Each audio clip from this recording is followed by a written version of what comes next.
ఏమైందండి? ఎవడో ఆటో వాడు గుద్దేశాడు సార్. కిరణ్ చనిపోలేదు. గాయత్రి తన భర్తను హత్య చేయలేదు. రేపు కోర్టులో రుజువు కాబోయేది ఇదే. ఇవన్నీ అబద్ధాలేనా?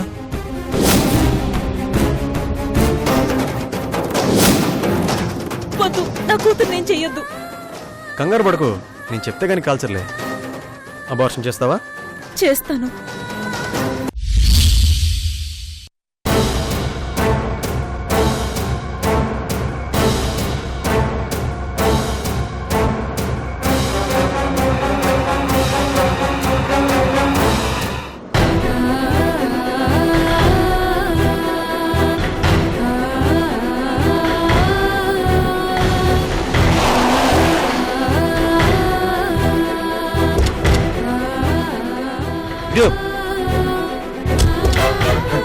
పట్టండి పట్టండి.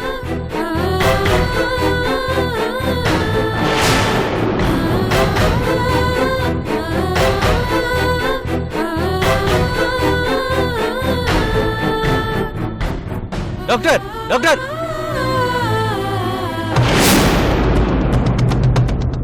డాక్టర్, బాబు చూడండి. Hit and run sir. ఎవరో వెహికల్తో గుద్దేసి వెళ్ళిపోయారండి పాపం. చూడండి.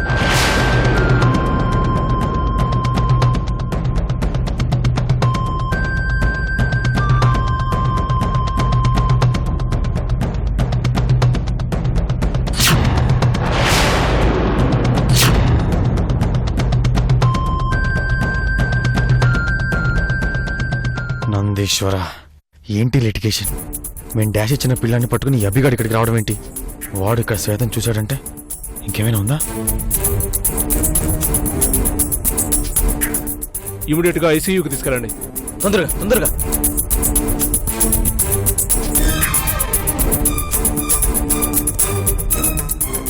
తొందరగా.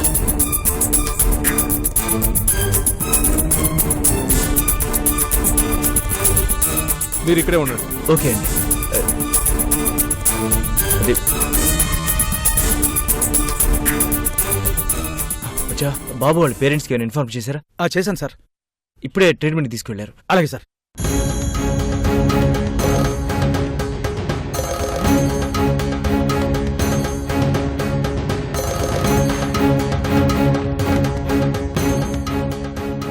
నా కోసం ఏ సంబంధం లేని మీరు సమస్యలు తెచ్చుకోకండి.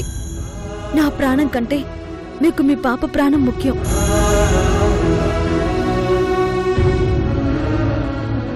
బాబుకి పోలీస్ స్టేషన్ లో కంప్లైంట్ ఇచ్చారా? అర్జెంట్ గా ఓ పాజిటివ్ బ్లడ్ తీసుకురండి. ఓకే. ఈ డబ్బులు తీసుకెళ్ళి సార్ వెంటనే బ్లడ్ తీసుకో. Okay sir. డాక్టర్, బాబుకు మాత్రం ఏం జరుగుతుంది జాగ్రత్తగా చూడండి. అలాగే.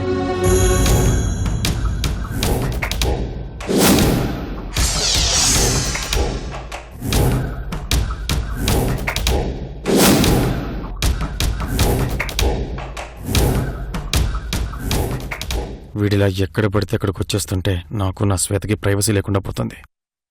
వీడిని ఎలాగైనా సైడ్ చేసేసేయాలి.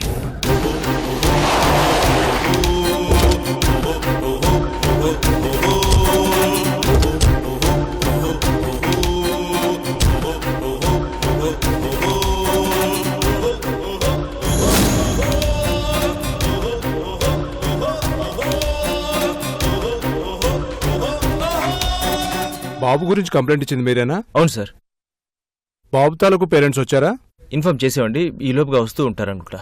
ఆటో నెంబర్ ఏమైనా గుర్తుందా? లేదండి, నేను వెళ్ళేసరికి బాబు కింద పడి ఉన్నాడు, వెహికల్ వెళ్ళిపోయింది. ఓకే, మా ప్రయత్నం మేము చేస్తాం. ఇంతకీ బాబుకు ట్రీట్మెంట్ జరుగుతుందా? అదిగోండి తనే బాబు. ఈ మెడిసిన్స్ తీసుకురండి. 1 minute సార్. ఒకసారి. వీడికి సంఘసేవ ఎక్కువ అనుకుంటా. వీడిలా మాటి మాటికి అడ్డు రాకూడదంటే ఏదో ఒకటి చేయాలి.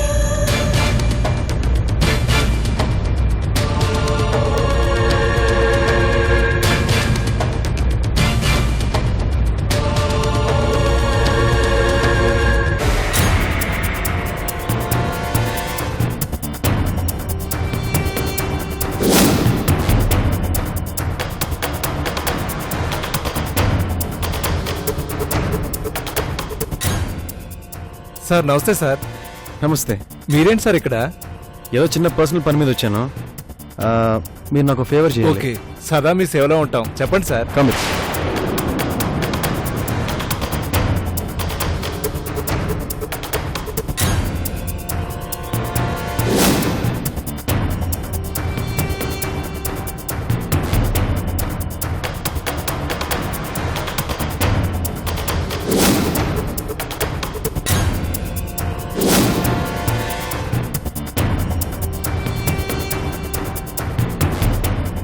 అది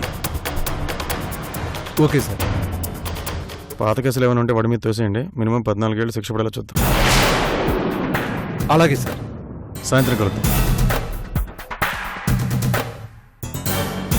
సరే సార్.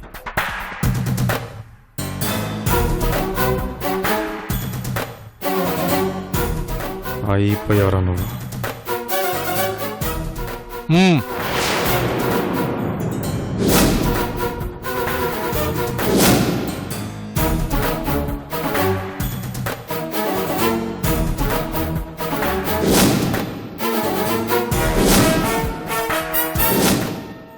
నటించింది చాలు, పదరా. ఏంట్రా అలా చూస్తున్నావు? పదా. సార్ మీరేం మాట్లాడుతున్నారో నాకు అర్థం కావట్లేదు. నేను నటించడం ఏంటి? నీ వెహికల్ తో నువ్వే గుద్దేసి ఏమీ తెలియనట్టు కంప్లైంట్ ఇచ్చేసి పోలీసుల్ని ఫూల్సులు చేసేసి తప్పించుకుందామని ఎంత మంచి స్కెచ్ చేసావమ్మా. సార్కి షాక్ తగిలింది. చూసింది చాలు, ఇంకా పదా. ఏం మాట్లాడుతున్నారు సార్ మీరు? రోడ్డు మీద ఒక పిల్లాడు చావు బతుకుల మధ్య కొట్టుకుంటూ ఉంటే నేను మానవత్వంతో సహాయం చేశాను. అది అన్యాయంగా మాట్లాడతారేంటి మీరు? మానవత్వం. ఏయ్, ఇంకా నటించొద్దు, మర్యాదగా పదా. మిస్టర్ ఎస్ఐ, నిజాన్ని సార్ తెలియకుండా నన్ను నిందించడం కరెక్ట్ కాదు. స్టేషన్కి వస్తే అన్నీ తెలుస్తాయి, పదా. ఏంటండి ఈ దారుణం? కళ్ళ ముందు ఒక ప్రాణం పోతున్నా పబ్లిక్ చూసి చూడనట్టుగా పట్టించుకోకుండా వెళ్ళిపోతున్నారు అంటే దానికి కారణం ఇదే, మీలాంటి. నువ్వు పాఠాలు చెప్తే వినడానికి రాలేదు, మర్యాదగా నడవరా. Sir sir sir sir sir నా మాట వినండి. సార్ నేను కాబట్టి తెచ్చాను సార్. నేను కాబట్టి తెచ్చాను, నా మాట వినండి. సార్ నేను కాదు సార్ యాక్సిడెంట్ చేసింది. సార్ సార్ నా మాట వినండి. నడవరా. సార్ చెప్తూ వినిపించుకోరండి. నేను కాదంటే నోరు మూసుకొని పదా, పదా. సార్ ఆ యాక్సిడెంట్ చేసింది నేను కాదండి. ఏదైనా ఉంటే కోర్టులో నాకు చూసుకో. జరిగిన పద. సంబంధం లేదు. సార్ నోరు మూసుకొని పద. చెప్పేది వినండి సార్. నడు, నేను చెప్పేది వినండి. ఏయ్, వినండి. పద. ఆ బాబు నేను కాపాడి తీసుకొచ్చాను. మొత్తానికి వీడిని బ్లాక్ చేసి పెట్టాను. ఇప్పుడు అబార్షన్ సంగతి చూడాలి. సార్ నాకేం తెలియదు సార్. సార్ నా మాట వినండి సార్. సార్ ఈ పెక్కరా. సార్, నేను కాపాడి సార్ నా మాట వినండి సార్. త్వరగా. సార్ సార్ సార్ సార్ నా మాట వినండి సార్. త్వరగా పోనీ.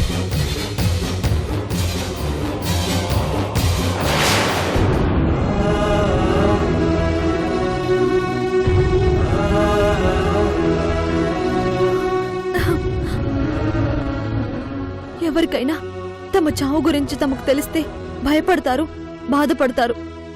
కానీ నాకు మాత్రం చాలా సంతోషంగా ఉంది. దయచేసి అబోర్షన్ మొదలు పెట్టండి.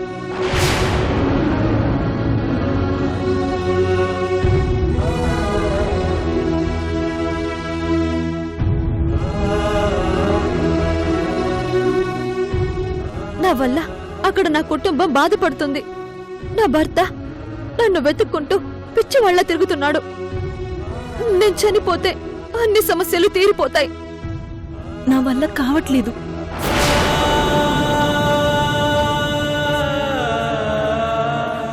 అబార్షన్ చేస్తే నీ బిడ్డతో పాటు నువ్వు చచ్చిపోతావు. ఇప్పుడు కొత్తగా చనిపోయేదేం లేదు డాక్టర్. ఎప్పుడైతే ఈ పిండం నా కడుపులో పడిందో అప్పుడే నేను చచ్చిపోయాను. అదేంటమ్మా అలా మాట్లాడుతున్నావు? అమ్మ తను ఆడదానికి అదృష్టం. అందరికీ అదృష్టమే, నాలాంటి దురదృష్టవంతురాలికి తప్ప. ఎందుకంటే ఈ బిడ్డ తాళి కట్టిన నా భర్తది కాదు.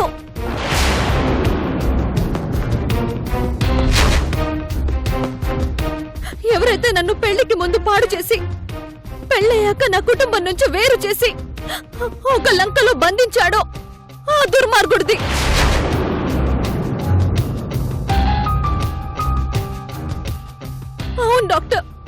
నా భర్త ప్రతిరూపం కాదు, నా జీవితాన్ని నాశనం చేసిన వాడిచ్చిన పాపం.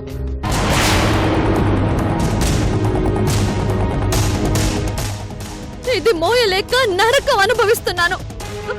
నేను చావలేక, బిడ్డని చంపుకోలేక క్షణ క్షణ నరకం అనుభవిస్తున్నాను. దినదిన గండం అనుభవిస్తున్నాను. ఈ పాపాన్ని చూస్తూ ఎలా సంతోషపడమంటారు? ఈ పాపాన్ని మోస్తూ ఎలా బతకమంటారు?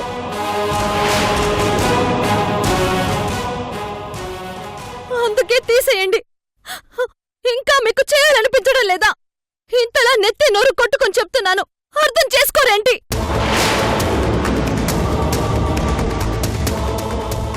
నా కడుపులో పెరిగే బిడ్డని చంపేయండి. వద్దు శ్వేత.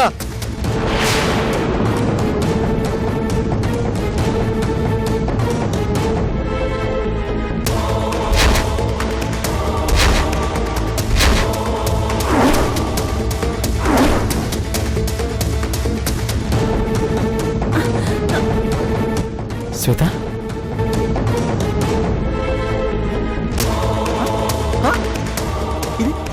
ఇది నా బిడ్డ. చెప్పు శ్వేత.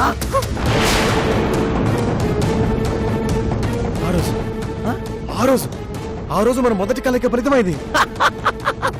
ఓ మై గాడ్, నమ్మలేకపోతున్నాను, అస్సలు నమ్మలేకపోతున్నాను శ్వేత.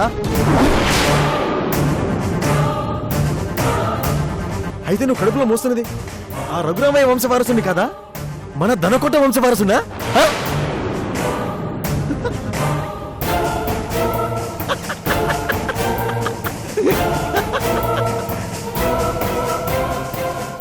ఈ విషయం తెలియక అబార్షన్ చేయించాలనుకున్నాను. దేవుడు ఎంత మంచి పని చేశాడో చూసావా? నీ చేతులతో నువ్వే నీ బిడ్డను చంపుకుంటున్నావురా? అది పాపం రాని మొదటిసారి డాక్టర్ చేత ఆపించాడు. ఇప్పుడు డైరెక్ట్ గా నీ చేత ఆపించాడు. I'm very very very very very lucky Shweta. Doctor మీరు నాకు చాలా చాలా మేలు చేశారు డాక్టర్. I love you. ఇది చిన్న గిఫ్ట్ మాత్రమే. మీ పేరున గెస్ట్ హౌస్ రాసి డాక్యుమెంట్స్ రెడీగా ఉంచుతాను, వచ్చి తీసుకోండి. మీ కూతురు కూడా వదిలేస్తాను.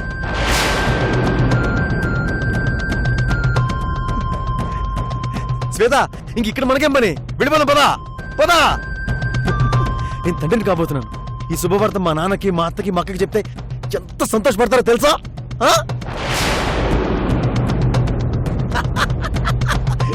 డాక్టర్, నా బిడ్డ, నా వారసుడు. ఎవరి వారసుడు? నా వారసుడు. yes థ్యాంక్ యూ శ్వేత. వెళ్దాం డాక్టర్, బాయ్. ఇప్పుడు ఆ అమ్మాయి జీవితం ఇంకా నరకమైపోతుంది.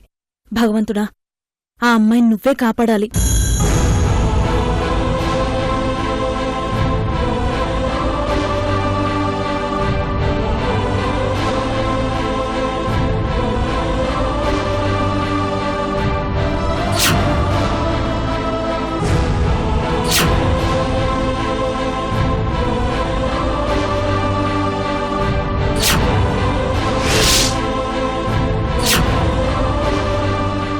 మీ పెళ్లి ఫోటో.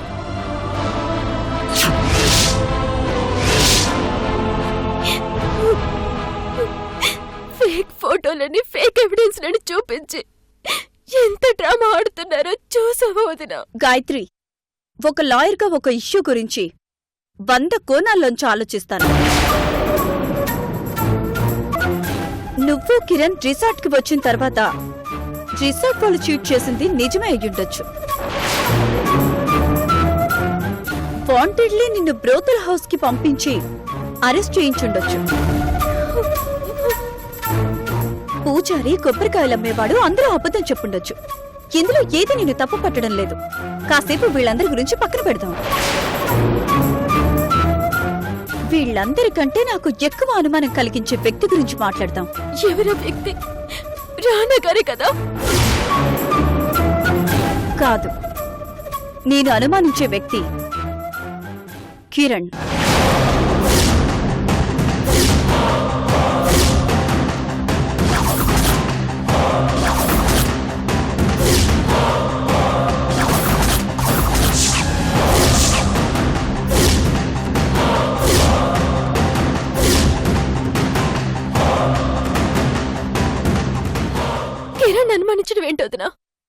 టైమ్స్ కొన్నిసార్లు రివర్స్ లోనే ఉంటాయి గాయత్రి.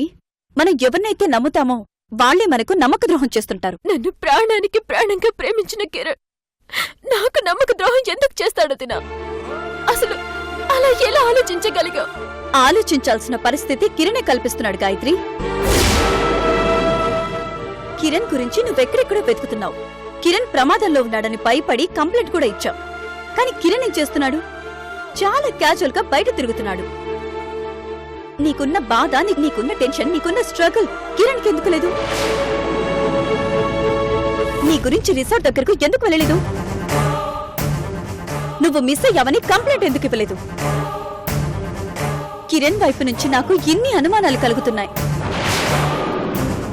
నీ అన్నయ్య ఊరు వెళ్ళిన తర్వాత నాకు 10 సార్లు ఫోన్ చేశాడు. కిరణ్ నీకు ఒక్కసారి ఫోన్ చేశాడా? నాకు కిరణ్ మీదే అనుమానంగా ఉంది. దయచేసి అలా మాట్లాడద్దు వదినా. నాకు చాలా బాధగా ఉంది. కిరణ్ ఎలాంటి వాడో నీకు తెలుసు కదా. నిన్ను ప్రాణంగా ప్రేమించాడు, కాదనడం లేదు. కానీ ఈ పరిస్థితుల్లో అనుమానించుక తప్పడం లేదు. ఇవన్నీ నా డౌట్స్ మాత్రమే గాయత్రి. నువ్వు కంగారు పడుకో. అంతు చిక్కని ప్రశ్నలన్నిటినీ చేతిస్తాను.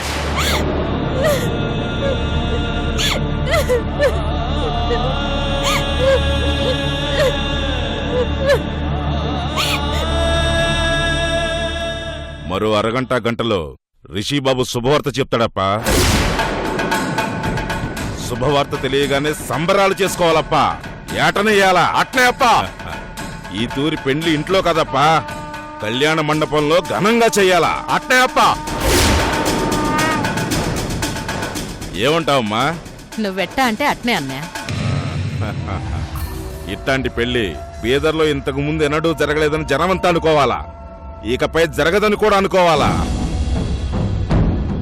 అది అబార్షన్ చేయించుకోవడానికి వెళ్ళినందుకే ఇంత సంబరపడిపోతున్నాడు. రేపటి దినం పెళ్లి జరిగితే ఇంకేమన్నా ఉండాదా?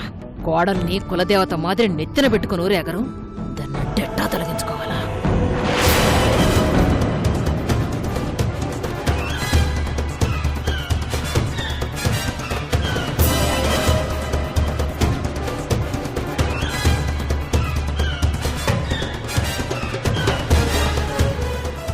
దిగు శ్వేత, మెల్లగా మెల్లగా. నేనేస్తా.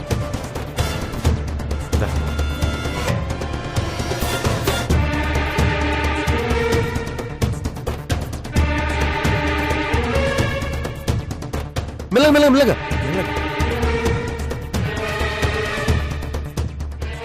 ఇక్కడ ఒక్క నిమిషం. అబ్బా అబ్బా, అదిగో వచ్చేసినారు. అబార్షన్ జరిగిపోయినాదన్నమాట.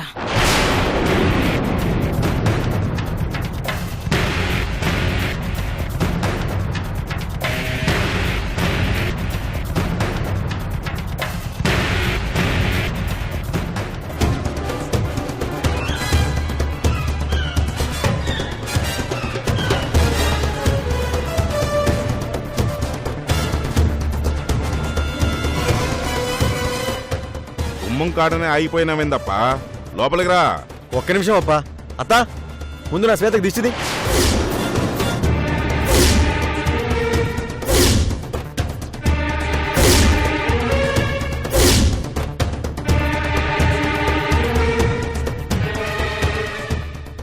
ఏంటత్తా అలా చూస్తున్నావు? దిష్టి తీ.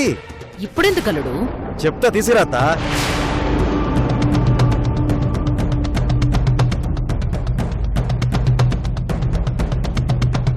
అబార్షన్ చేయించినావప్పా?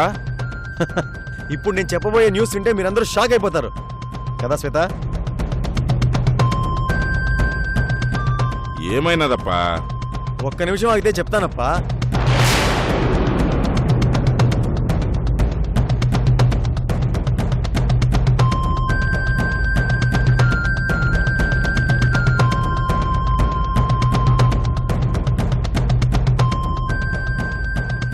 దా, నా శ్వేతకు దిష్టి తీయత్తా. నా శ్వేతను బయట నుంచి పెట్టి చాలాసేపు అయింది. త్వరగా దిష్టి తీయత్తా.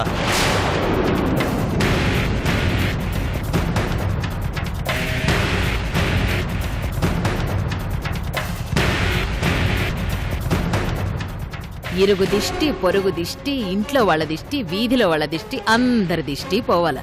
అత్త నీ దిష్టి గురించి చెప్పడం మర్చిపోయావు నేను అత్త. ఇంట్లో దాన్నే కదా అల్లుడు. అయినా దిష్టి తీసే వాళ్ళ గురించి చెప్పడం ఫార్మాలిటీ అత్త. సరే నా దిష్టి కూడా పోవాలా.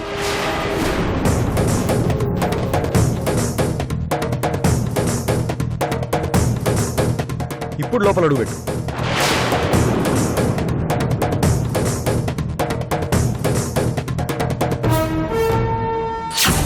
ఇప్పుడు నేను బయట పెట్టిన అడుగే ఈ ఇంట్లో నా చివరి అడుగు కావాలి. ఈ ఇంటికి నేను మళ్ళీ రాను. వస్తే నా శవం వస్తుంది.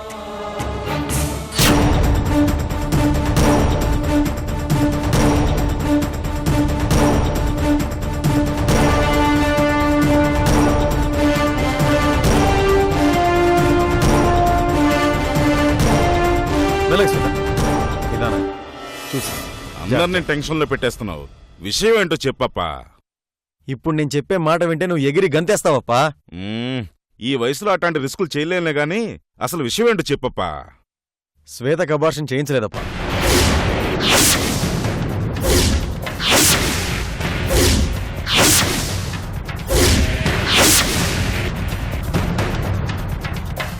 ఏందప్పా అట్లా చూస్తున్నావు? చేయించడానికి తీసుకుపోయి చేయించకుండా తీసుకొచ్చినావిందప్పా. దీనికా నేను ఎగిరి గంతేసేది. ఎందుకు చేయించలేదో అడుగప్పా. ఎందుకు? ఎందుకంటే నా శ్వేత మన ధనకోట వంశానికి వారసునివ్వబోతుందప్పా.